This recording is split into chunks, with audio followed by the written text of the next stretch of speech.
Kaninang tanghali, reporting ng mga BHW at nakita ko, napansin ko, 5 ang nakagat ng 4 yung sa aso at 1 sa pusa. So, 5 yung animal bite namin. Ang taas nun.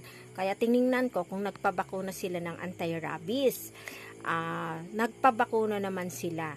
Mga bakets at mga lakay, wag kung saan-saan nagpupunta. Sa Ilocano, nagpapatandok kung nakagat sila ng aso o pusa. Dapat pumunta kayo sa mga animal bite center para magpabakuna ng anti-rabies. Nakakamatay po ang rabies. Kaya dapat magpabakuna kayo kaagad-agad. Lahat ng City Health Office ay mga animal bite center mga yan.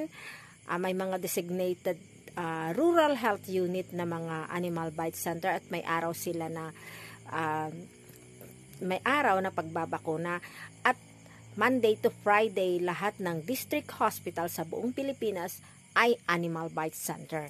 Kaya doon kayo magpabakuna, mga bakets at mga lakay, kung kayo ay nakagat o sa mga pamilya ninyo may nakagat ng aso o pusa o kahit ng anong hayop. Wag baliwalain ito mga baket. And be a responsible pet owner naman.